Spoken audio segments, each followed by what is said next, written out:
Escondido entre los verdes valles y laderas del Piamonte italiano, perdura un estilo de vida alejado del bullicio de Roma o de Milán.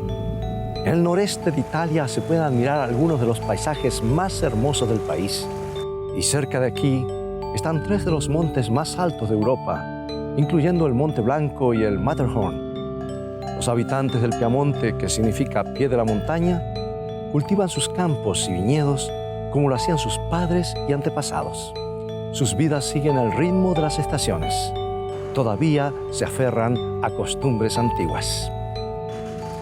En los alrededores de Torre Pellice se respira un ambiente de quietud. Parece el lugar ideal a donde todos quisiéramos irnos a vivir después de jubilar. En el resto del mundo, la vida alocada puede seguir su ritmo habitual. Sin embargo, pocos saben que estos valles pastoriles vieron nacer una revolución espiritual. Gente dotada de una fe extraordinaria se estableció aquí con una firmeza y convicción adelantadas en siglos a su época. Alzaron aquí una luz deslumbradora en medio de la ignorancia y la superstición de la Edad Media y pagaron su atrevimiento con sus vidas. Estas hermosas laderas una vez resonaron con los ecos horribles de una masacre que conmovió al mundo. Hoy Escrito está te llevará a Europa, al norte de Italia, donde comenzaremos la increíble historia de los valdenses. Toma tu Biblia y mantente en sintonía.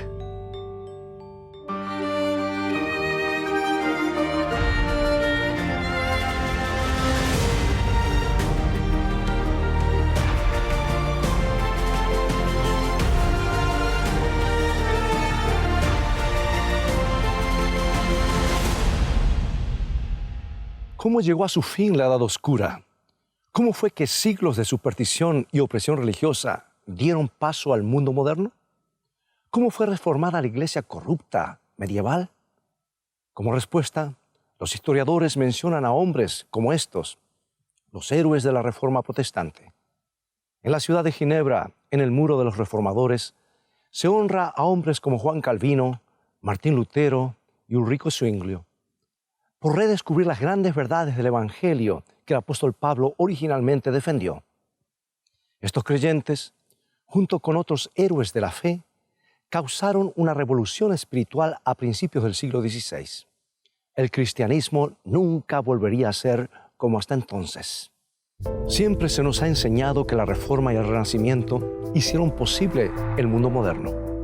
Pero, ¿y si el Evangelio realmente hubiera sido redescubierto y defendido antes de Lutero y Calvino? ¿Y si eso hubiera sucedido unos 300 años antes que Martín Lutero clavara sus tesis, sus 95 tesis, en la puerta de la iglesia de Wittenberg? Parece imposible, pero es cierto. Siglos antes que la invención de la imprenta hiciera posible la propagación del Evangelio del Nuevo Testamento, en toda Europa otro grupo de personas también conmovieron al mundo al compartir esa historia de boca en boca y en copias manuscritas. Sucedió así. Esta capilla de Valle Pellice, situada en medio de los valles del Piamonte, honra la fe de un hombre que hizo un descubrimiento que cambió su vida. Pedro Baldo descubrió las palabras de Cristo y esas palabras parecían contradecir casi todo lo que había a su alrededor en la iglesia. Sus seguidores montaron una de las resistencias más inspiradoras de la historia, al basar sus vidas en las palabras de Cristo como se encuentran en los evangelios. Y sabes, todo empezó un domingo en la ciudad francesa de Lyon en el año 1175. Pedro, próspero comerciante, vio a un amigo caer muerto frente a él y comenzó a preguntarse, ¿y si hubiera sido yo? ¿Qué habría sido de mi alma? Pedro decidió pedir el consejo de un maestro de teología. Este estudioso le describió varias formas de buscar la santidad y encontrar salvación. ¿Pero cuál es la forma más segura?, preguntó Pedro.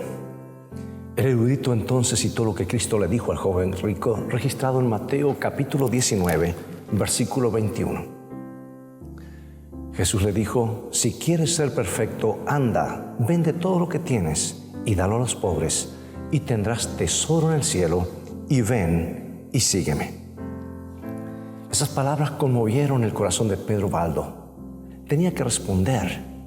Como hombre de negocios, no había sido muy escrupuloso. Ahora se dio cuenta de que las calles de León estaban llenas de mendigos. Los tiempos eran difíciles, el hambre hacía estragos. Pedro decidió liquidar sus bienes y darlo a los pobres. Luego inició un plan de caridad sistemática.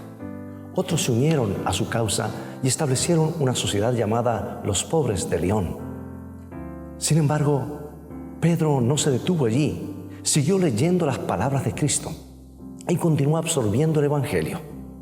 En ese tiempo solo había Biblias en latín, así que contrató a 2 personas para traducir los libros del Nuevo Testamento a su dialecto local. Ahora podría estudiar las Escrituras por su propia cuenta. La vida de Pedro Baldo cambió radicalmente al leer las buenas nuevas que el apóstol Pablo proclamó mientras estaba encadenado. Esas buenas nuevas que muchos de nosotros damos por sentadas. El evangelio de gracia que describe la Biblia era contrario a las prácticas de la iglesia. Pronto los pobres de León predicaban el sencillo evangelio original por todo el sur de Francia. Poco tiempo después, un clérigo local llevó a Pedro al tribunal. Él deseaba poner fin a las predicaciones no autorizadas, pero Pedro ya había captado vislumbres de una gran misión. Había sido capturado por las palabras de Cristo, descritas en San Mateo capítulo 28, versículos 19 y 20, que dicen: Por tanto, id y haced discípulos a todas las naciones, bautizándolos en el nombre del Padre y del Hijo y del Espíritu Santo, enseñándoles que guarden todas las cosas que os he mandado. Bueno, esta fue la comisión de Cristo para sus discípulos.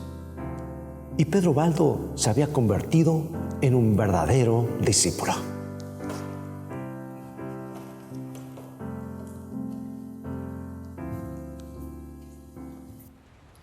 En 1177, Pedro y sus seguidores fueron expulsados de las diócesis. Finalmente, 8.000 de ellos fueron al exilio. Y así fue como terminaron en estas desoladas montañas y fueron llamados valdenses. Pero lo extraordinario era el mensaje que esta gente predicaba. Defendían a Jesús como el único y solo mediador. Defendían el derecho que todo creyente tiene de aprender la verdad solamente de la Biblia. Defendían el derecho que tienen todos los creyentes de adorar según lo que su conciencia les dicte. Se oponían a toda la tradición de la Iglesia en cuanto a rezar a los santos, a los rituales para ganar méritos e indulgencias para aquellos que estaban en el purgatorio y a todas las cosas que podrían sofocar la espiritualidad en cualquier época. En otras palabras, los valdenses proclamaron las grandes verdades que 300 años más tarde llegarían a ser el centro de la Reforma protestante. Fue un logro increíble. Su fe era realmente contraria a todas las posibilidades. Y al encontrarnos frente a este paisaje que fuera el lugar de los valdenses, uno se pregunta, ¿cuál era su secreto? ¿Cómo este sencillo evangelio llegó a ser tan poderoso en sus vidas? ¿Cómo se conectaron con la energía que motivó a los apóstoles a trastornar el mundo? ¿Cómo podemos experimentar ese mismo poder hoy en nuestra época? Para comprender realmente el extraordinario secreto de esta gente, necesitamos visitar a su primer gran enemigo. Aquí, en 1198, en la Catedral de San Pedro, Inocencio III fue coronado papa a la edad de 37 años en una magnífica ceremonia. Era un aristócrata brillante, con mentalidad jurídica, que deseaba reformar la Iglesia. Al principio se dedicó a cumplir lo que se había propuesto. O sea, Inocencio III decidió terminar con la corrupción en la jerarquía eclesiástica. En esa época, muchos sacerdotes pagaban a los obispos por el derecho de tener una concubina. Inocencio III prohibió la práctica. También comenzó a inspeccionar los monasterios y los conventos en una época cuando muchos de ellos habían llegado a ser fuentes de escándalo. Este hombre tenía las herramientas naturales para llegar a ser un gran reformador. Tenía la inteligencia,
el hombre que puso el poder papal en el mapa de Europa.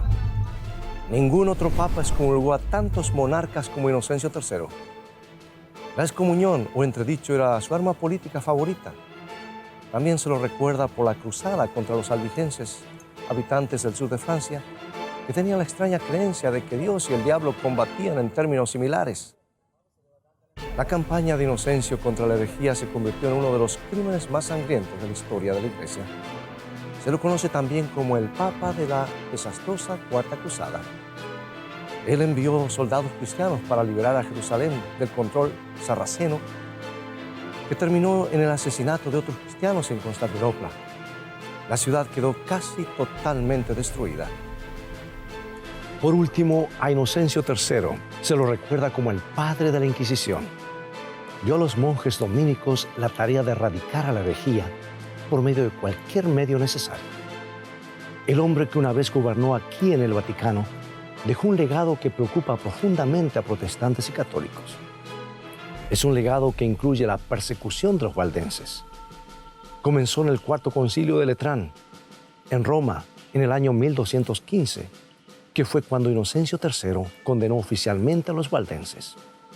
5 años antes, unos pocos creyentes de Lombardía habían comparecido ante él buscando aprobación para su causa.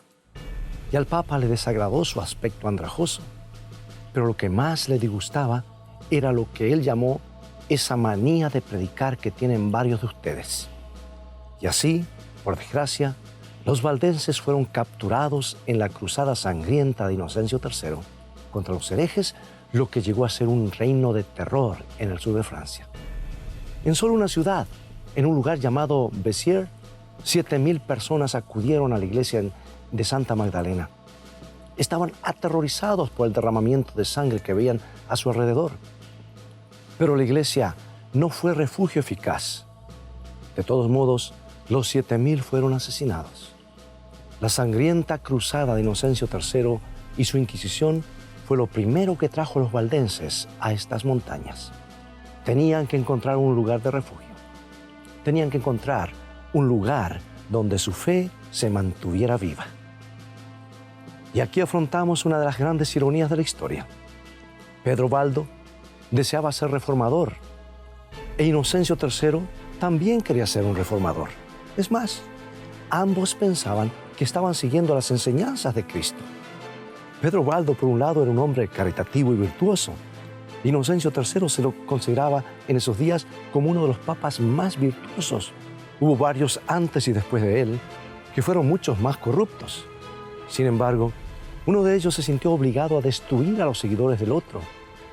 Inocencio III llegó a ser perseguidor. Pedro Baldo llegó a ser defensor de la reforma, 300 años antes que hubiera una reforma. Tratemos de ver más de cerca lo que llevó a estos hombres por rumbos precisamente opuestos. Esto nos mostrará una clave importante para aprovechar el poder del Evangelio en nuestras propias vidas.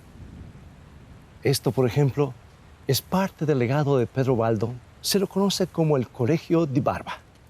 Barba es una palabra que significa tío en el dialecto piamontés. Aquí era donde se los preparaba. Hombres dedicados estudiaban los meses del invierno durante un periodo de 3 a 4 años. Muchos eran campesinos que trabajaban en granjas la mayor parte del año. Pero en el colegio aprendían a leer y a escribir. Estudiaban la Biblia y consignaban a la memoria libros enteros del Nuevo Testamento. Luego eran enviados a esparcir la palabra. El hecho notable es que después de la sangrienta persecución desatada por Inocencio III, los valdenses no llegaron hasta acá para esconderse. Vinieron para establecer la base de sus operaciones, para prepararse como misioneros. Y estas almas valientes salían con su conocimiento del Nuevo Testamento a difundir el Evangelio por todos lados. Se detenían junto al pozo de la aldea, junto a alguna chimenea para compartir lo que habían aprendido en las Escrituras. Estaban haciendo exactamente lo que el apóstol Pablo pedía al joven Timoteo que hiciera, lo cual se encuentra en 2 de Timoteo capítulo 4, versículo 2, y nos dice así: que prediques la palabra, que instes a tiempo y fuera de tiempo. Redarguye, reprende, exhorta con toda paciencia y doctrina. El movimiento que Pedro Baldo comenzó fue impulsado por el afán de esparcir el Evangelio. Se trataba de comunicar una creencia personal. Eso es lo que constituye el corazón de la historia de los valdenses. Tenían buenas nuevas para compartir. Ahora fue algo más lo que motivaba al primer gran enemigo de los valdenses, Inocencio III. En su primer sermón como papa, este hombre enfocó la razón por la cual los reyes y los emperadores debían someterse a él como vicario de Cristo. El objetivo de este hombre era ampliar la autoridad de la Iglesia. Inocencio III posiblemente pensaba que era bueno que el poder espiritual de la Iglesia superara al poder temporal de los reyes. Escuchemos las palabras que habló en su primer sermón papal. El Señor Jesucristo ha nombrado un gobernante sobre todas las cosas para que sea su vicario universal. Y como todas las cosas del cielo, la tierra y el infierno doblan sus rodillas ante Cristo, así todos deberán obedecer al vicario de Cristo. Ningún rey puede reinar bien a menos que sirva con devoción al vicario de Cristo. Evidentemente, Inocencio III quería tener autoridad sobre los reyes y los emperadores. Citó las palabras que Dios usa y que aparecen en Jeremías capítulo 1, versículo 10, que dicen lo siguiente. Mira que te he puesto en este día sobre naciones y sobre reinos, para arrancar y para arruinar, y para derribar y para edificar, y para plantar. Sí, el Papa aplicó estas palabras a sí mismo. Lo que parece que pasó por alto fue que Jeremías nunca ejerció ningún poder político. De hecho, fue perseguido por sus propios gobernantes judíos. La única arma del profeta era su autoridad moral. Pero al fin, los que ejercían el poder político prevalecieron sobre la voz del que ejercía autoridad espiritual. Durante siglos, el Vaticano ha estado involucrado en la diplomacia con países de todo el mundo. En años recientes, los papas se han esforzado por la paz, la reconciliación y la justicia. Sin embargo, Inocencio III estaba atrapado desde su silla de San Pedro en otra clase de diplomacia. En 1198, Felipe, el rey de Francia, rehusó someterse a las leyes papales relacionadas con su divorcio y su nuevo matrimonio. Felipe pensaba que esos no eran asuntos del Papa. Inocencio III lo consideró un desafío directo de los gobernadores temporales contra la autoridad de la Iglesia. ¿Y qué hizo entonces? Proclamó un entredicho para toda Francia. Esto significaba que todos los creyentes de ese país serían privados de los sacramentos de la Iglesia. En esos tiempos no había peor calamidad que esa. La mayoría de la gente pensaba que sin confesión ante un sacerdote no había esperanza tampoco en la salvación. Sin embargo, para aplastar la libertad espiritual de un hombre y para afirmar su propio poder temporal, Inocencio III condenó a toda la nación. La búsqueda papal de poder se extendió hasta Constantinopla, ahora Estambul. Fue allí donde terminó su cuarta cruzada. Allí los soldados cristianos occidentales asesinaron a sus hermanos cristianos orientales. Aunque estaba protegido por sus fortalezas y ejércitos, Inocencio III no era un bárbaro. Era educado, refinado y hasta un hombre instruido para los tiempos en que vivía. Por eso las atrocidades cometidas en Constantinopla lo preocuparon. Después de todo, ¿no había dicho Jesús que debíamos amar a nuestros prójimos? ¿No eran estos hermanos y hermanas en Cristo? La mente brillante de Inocencio encontró solución al problema. Decidió escribirle a Balduino, líder de la cruzada.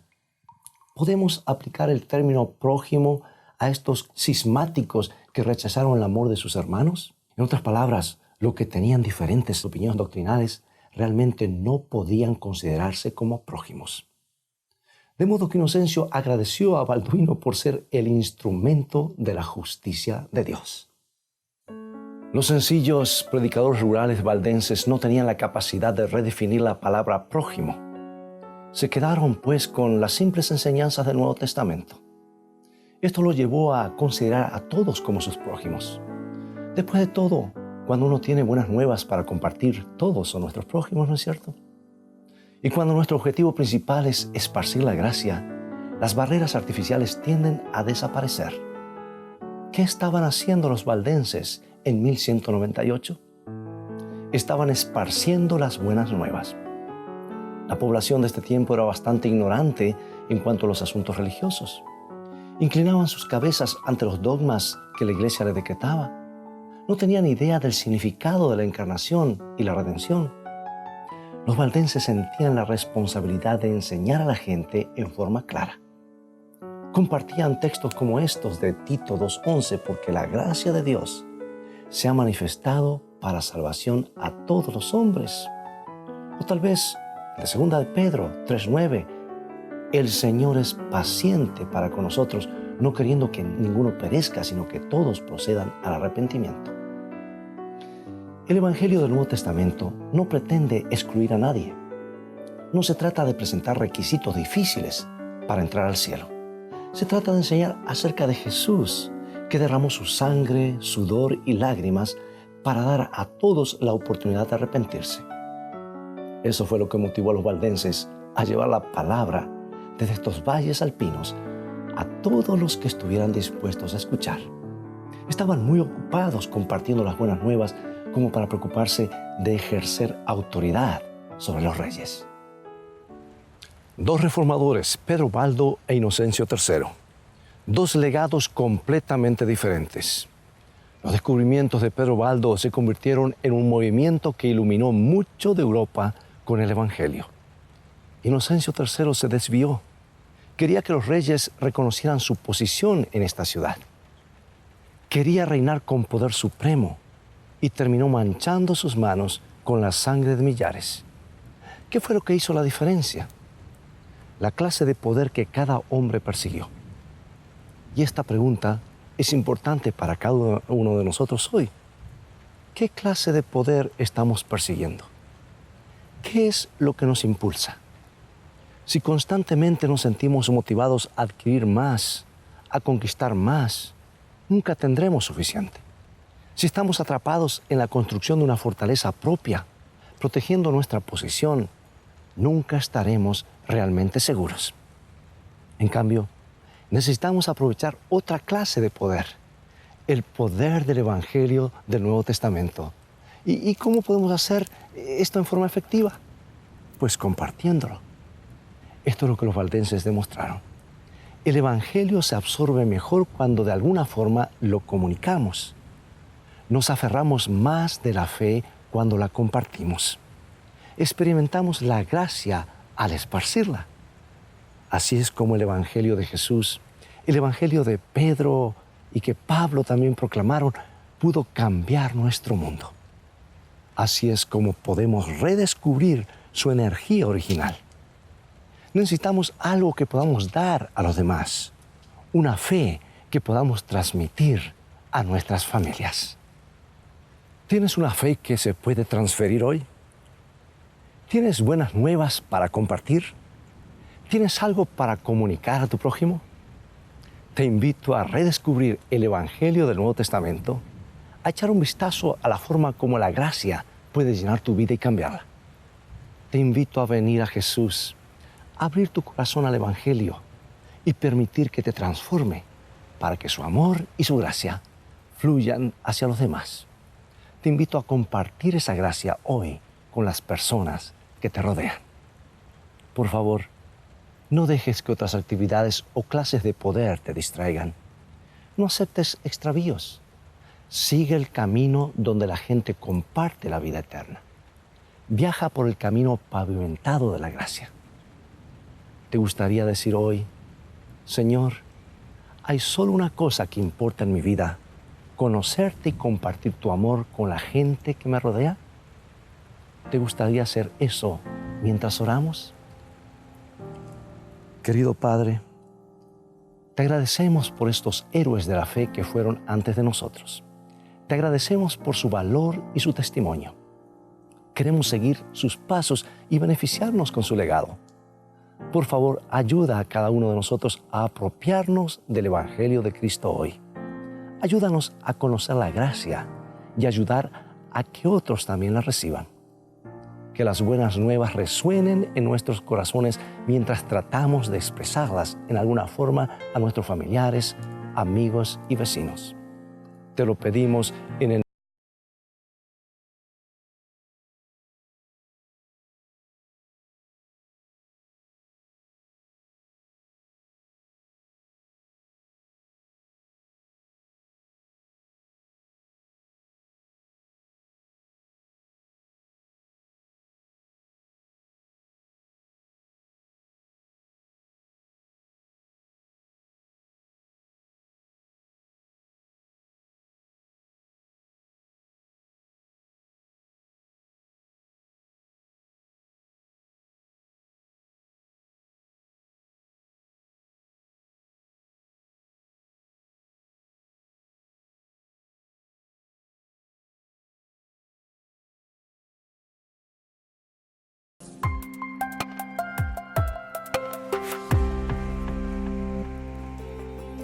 Ya están disponibles las nuevas guías de estudios bíblicos Escrito está.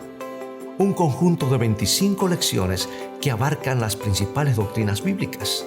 Adquiérelo hoy, escritoestá.org.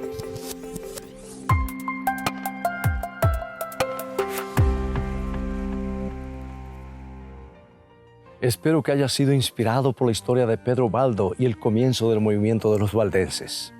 Hay mucho más que nos gustaría compartir contigo acerca de su redescubrimiento del Evangelio, pero es todo el tiempo que tenemos por hoy. Ya ha llegado el momento de despedirnos. Acompáñanos al siguiente programa, Fe a toda prueba, con historias conmovedoras de la palabra de Dios y cómo ésta brilló en medio de la oscuridad desde estos valles y montañas para todo el mundo. Que la gracia de Dios fluya diariamente en tu vida hacia otros. Dios te bendiga y recuerda, escrito está, no solo de pan vivirá el hombre, sino de toda palabra que sale de la boca de Dios.